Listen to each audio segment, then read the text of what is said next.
கர்நாடகா மாநிலம் பெங்களூரில் முன்னணி ஐடி நிறுவனங்கள் செயல்பட்டு வருகின்றன. இவற்றில் கர்நாடகா இளைஞர்கள் மட்டுமின்றி வேறு மாநிலத்தை சேர்ந்த இளைஞர்கள் தங்கி வேலை செய்து வருகின்றனர். இதில் ஐடி தனியார் நிறுவனத்தில் சர்மிளா என்பவர் சாஃப்ட்வேர் இன்ஜினியராக பணியாற்றி வந்துள்ளார். 34 வயதான இவர் ராமமூர்த்தி நகரில் சுப்பிரமணியன் லே அவுட்டில் உள்ள அடுக்குமாடி குடியிருப்பில் தங்கியுள்ளார். தட்சிண கன்னடம் பகுதியைச் சேர்ந்த இவர் வேலின் முடிந்து அங்கே வாடகை வீட்டில் தங்கியுள்ளார். எல்லா நாட்கள் போல ஓர் இரவு பயங்கர துன்பமாக முடிந்தது. ஒரு இரவில் அவர் குடியிருந்த வீட்டில் திடீரென தீ விபத்து ஏற்பட்டது. உடனே அக்கம் பக்கத்தினர் தீயை பார்த்து பதட்டத்தில் என்ன செய்வதென்று தெரியாமல் போலீசாருக்கு தகவலை தெரிவித்துள்ளனர். உடனே இந்த தகவல் அறிந்து தீயணைப்பு துறையினர் வந்து போலீசார் தீயை அணைக்கும் பணியில் ஈடுபட்டனர். நீண்ட போராட்டத்திற்கு பிறகு தீயணைப்பு துறையினர் தீயை அணைத்தனர்.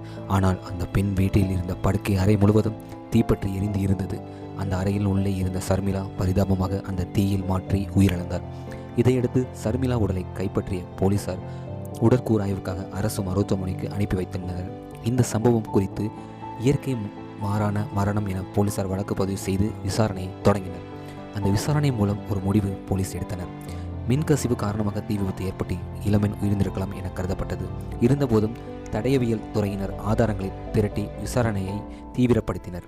அதில் சாஃப்ட்வேர் இன்ஜினியர் சர்மிளா தீ விபத்தில் இறந்து போகவில்லை. தீ விபத்திற்கு முன்பே மூச்சு திணறி இறந்ததும் சர்மிளா மூச்சு திணறி இறந்த சம்பவத்தை மறைக்க தடயங்களை அழிக்க படுக்கை அறையில் தீ வைக்கப்பட்டது கண்டுபிடிக்கப்பட்டுச்சு. இதைத் தொடர்ந்து போலீஸ் சந்தேகத்தின் பேரில் அக்கம் பக்கத்தில் இருக்க எல்லாரையும் விசாரிக்க ஆரம்பித்தாங்க. வீட்டை சேர்ந்த பக்கத்து வீட்டில் இருந்த 18 வயது இளைஞரை விசாரணை செய்தனர். அந்த விசாரணையின் போது போலீசார் பல மாற்று கேள்விகளும் சரி, அந்த இளைஞன் மீது சந்தேகத்தின்படி பல கேள்விகளை முன்வைத்தனர். அந்த விசாரணையின் போது அதிர்ச்சியூற்ற தகவல் வெளியாகின. போலீஸ் மிக தீவிரமாக விசாரணை தொடங்க ஆரம்பித்தனர். கர்னால் என்ற அந்த இளைஞர் பியூசி படித்து வந்துள்ளார். இவரது தாயார் மட்டும் சர்மிளா பக்கத்து வீட்டில் வசித்து வந்துள்ளார். போலீஸ் அந்த இளைஞன் மேல் விசாரணை செய்யும் பொழுது சந்தேகம் பட்டு அந்த விசாரணை இன்னும் தீவிரமானது. அந்த இளைஞன் மீது வந்த சந்தேகம் அதிகமானது. உடனே விசாரணை வேகத்தை போலீஸ் அதிகாரிகள் தீவிரப்படுத்தினர். விசாரணை போது அந்த இளைஞன் கூறியது அனைத்தும் தவறாக இருந்தது.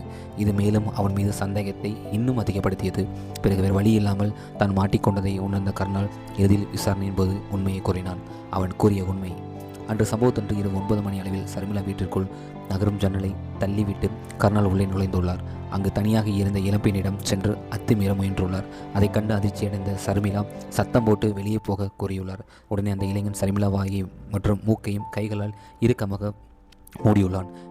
இதனால் மூச்சுத்திணறல் ஏற்பட்டு அங்கேயே சர்மிளா அவர்கள் உயிரிழந்துள்ளார். பின்னர் அங்கிருந்த ஆடைகள் மற்றும் உடைமைகளை எடுத்து பெட்ரூமில் போட்டு தீ வைத்துள்ளார்.